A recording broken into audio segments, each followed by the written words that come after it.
Hello guys, my name is Mohit. As you have seen that I have uploaded a video regarding my DSSB TGT Social Science exam. I have given my review on that exam. So I have got a lots of comment on that कि भाई मतलब कुछ positive है कुछ negative है। तो positive की अगर बात करी जाए तो पॉजिटिव में कि भाई आप तो स्टिल सर्विंग हो, तो गवर्नमेंट को बैन ही कर देना चाहिए कि भाई जो एक बार जिसकी नौकरी लग गई सरकारी वो दोबारा फॉर्म नहीं भर सकता। बट मतलब मेरा मानना थोड़ा अलग है यार। मतलब आई मीन ये राइट तो सभी को है। इवन आई वुड से कि यार if I am like I can clear the exam while being in service, तो आपको तो फुल टाइम प्रिपरेशन का टाइम मिल रहा है, तो आपके फिर भी कंपैरेटिवली ज़्यादा चांसेस है। बट चलो कोई नहीं, वो सभी इंडिविजुअल का अपना टेक हो सकता है। वो वाली बात है कि भाई अपनी स्टोरी में सभी हीरो होते हैं हम। इससे अलग अगर मैं बात करूं तो DSSB की कट ऑफ के लिए कुछ बच्चों ने मतलब उसमें कमेंट किए हुए हैं। तो cut off as far as I think मतलब जो जिस लेवल का मेरी शिफ्ट थी उसके अकॉर्डिंग मुझे लगता है 135 के अराउंड अगर आपके मार्क्स बन रहे हैं इससे ज़्यादा तो you will be in a safer zone. क्योंकि आई मीन हो सकता है कुछ लोगों को ये गलत लगे कि भाई इतनी कट ऑफ कैसे जा सकती है, and this would be after normalization I think.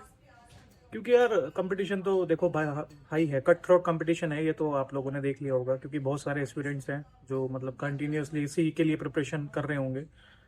हालांकि मैंने SSC के एग्ज़ाम ज़्यादा दिए हैं, PCS भी दिया है, TGT सोशल साइंस का तो मेरा फर्स्ट ही एग्ज़ाम था ये, और DSSB का भी इवन। तो मुझे इतना आइडिया नहीं है DSSB की कट ऑफ का। बट SSC में तो खैर अलग सीन है। बट फिर भी जितना मतलब मुझे लग रहा है इसके अराउंड अगर आपके मार्क्स बन रहे हैं तो you are in a safe zone. उसके बाद अगर हम बात करें कि भाई मतलब प्रिपरेशन एग्जाम में भाई वही बात है, टेंशन ज़्यादा ले गए, वो सभी के साथ हुआ है। मैं मानता हूँ वो सभी के साथ हुआ है। बट एज यू सी कि भाई जो जनरल की मेल में स्पेशली जनरल की वैकेंसी है वो 91 है।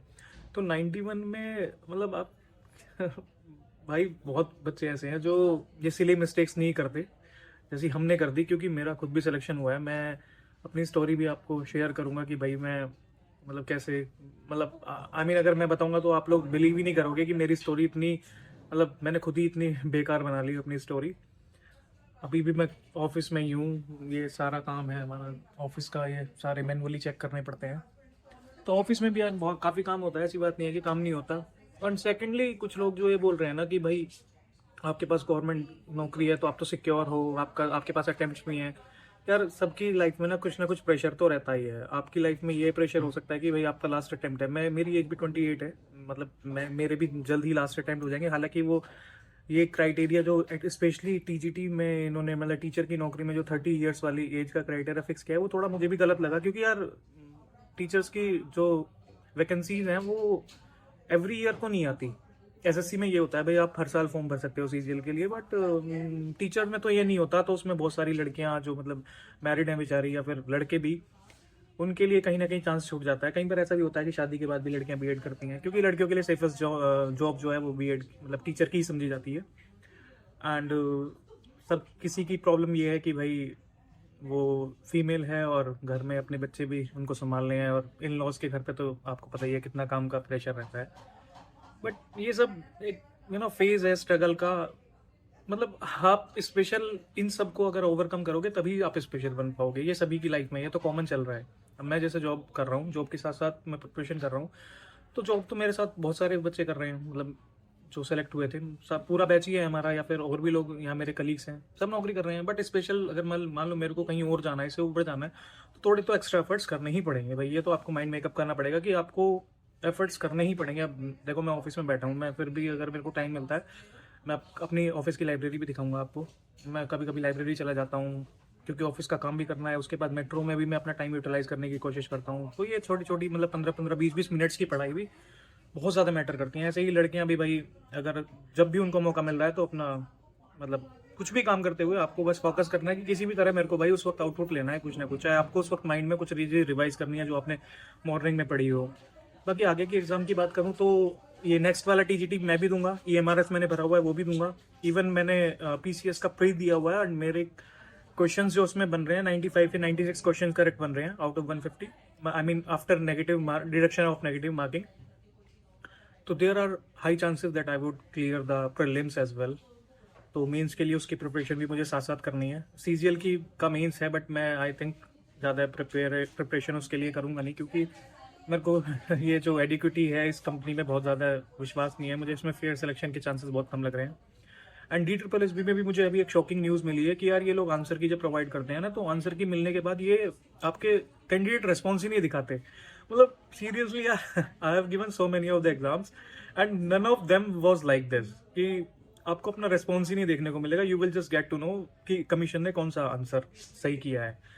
तो यार अगेन ये भी बहुत शॉकिंग सा लग रहा है मुझे। तो यार ऐसा तो किसी भी एग्जाम में नहीं होता। DSSB पता नहीं कौन सी दुनिया में चल रहा है। एटलीस्ट यार ये तो एक राइट वाली बात होगी कि आपको अपना रेस्पॉन्स तो पता ही होगी आपने क्या सिलेक्ट किया। क्योंकि कई बार ऐसा होता है कि हमें लगता है कि हमने मतलब कोई और जो हमें मतलब आंसर की में जो राइट रहेगा वही हमने चूज किया, बट ऐसा नहीं होता। कई बार उस वक्त माइंड पता नहीं हम कैसे फंक्शन करें हमारा, जैसा स्पेशली मेरे साथ तो बहुत ज़्यादा हुआ कि मेरा माइंड उसको अच्छे से फंक्शन नहीं कर पाया, और मैं पेपर में मतलब जितना आउटपुट दे सकता था उतना नहीं। मैं मतलब आप लोग भी ये कहोगे कि यार पढ़ाई नहीं कर रहा, बट मैं 140+ इजीली स्कोर कर सकता था। बट वही है, प्रेशर वो हैंडल नहीं कर पाया, और जो वो प्रेशर हैंडल कर गया वही 140 135+ इजीली स्कोर कर लेगा, और उसका सिलेक्शन भी होगा। श्योर बात है कि उसका सिलेक्शन होना ही होना है। हम लोगों ने जो ये गलती की है, आगे से हम कोशिश करेंगे कि ये गलती ना करें। एंड मैं आप लोगों को ये बात भी बोलता हूँ कि अब से हम कोशिश करेंगे, साथ साथ प्रिपरेशन स्टार्ट करते हैं। कुछ कंटेंट मैं आप लोगों को प्रोवाइड करूंगा, बाकी आप कनेक्ट रहिए चैनल से। कुछ डे टू डे मैं अपना स्ट्रगल भी आपको दिखाऊंगा कि भाई मैं कैसे कैसे टाइम मैनेज करके अपनी पढ़ाई करता हूँ, so that at least you have the motivation that if I can like do my study while being in service, तो आप घर पे रह के किसी भी तरह, मतलब आपको 1 घंटा मिल रहा है तो उसमें भी आप प्रिपरेशन कर सकते हो। यार मैं मतलब घर भी नहीं जाता, कई बार मैं दिल्ली के पास कहीं हूँ, बट मैं घर भी इसलिए नहीं जाता, स्पेशली घर भी झूठ बोल देता हूँ कि भाई मेरे को ऑफिस में काम है, बट मैं मतलब पढ़ाई के लिए वो चीज़ बोलता हूँ। मेरे ऊपर भी शादी का बहुत प्रेशर है, बट मैं नहीं चाहता कि I want to choose that service in which I can give my 40 years next, I mean 30, at least 30 to 35 years, because I am 28, so it will be around 32 years of the service. तो मैं ऐसा at least ये तो मेरा right बनता है कि मैं इसके लिए तो हाथ पैर मतलब मारूंगा ही एनी हाउ। मतलब यहाँ से तो मुझे निकलना ही है। मैं अपनी स्टोरी पूरी शेयर करूंगा आपके साथ कि मेरे साथ क्या क्या सीन बना और मैं कैसे यहाँ पे बैठा हुआ हूँ। मतलब ऑफिस मेरा बहुत अच्छा है, अगर आप व्यू भी देखोगे तो व्यू भी यहाँ से बहुत अच्छा आता है। मतलब सेंट्रल दिल्ली में बैठे हुए हैं हम लोग। तो मैं आपको अपनी स्टोरी बताऊंगा कि मैं यहाँ तक कैसे पहुँचा। मतलब आप लोग हंसोगे जब मैं बताऊंगा। बाकी आप कनेक्ट रहिए, साथ साथ कुछ करते हैं स्टार्ट प्रिपरेशन अच्छे से, और हम इस फेज को निकालेंगे। जिन जिन को भी ये लग रहा है ना कि भाई थोड़े से मतलब उस प्रेशर को हैंडल नहीं कर पाए, तो उसके लिए ही अब मैं मतलब खुद भी मोटिवेट होऊंगा और आप लोगों को भी मोटिवेट करूंगा। बाकी आप मिलते हैं नेक्स्ट टाइम। अपना स्ट्रगल एक दिन आपको ऑफिस का काम भी दिखाऊंगा, टूर कराऊंगा पूरा ऑफिस का कि भाई क्या क्या सीन रहता है हमारे यहाँ, कैसे कैसे फंक्शनिंग होती है। सो इट विल बी मतलब आप लोगों को भी अच्छा लगेगा। So take care, bye bye.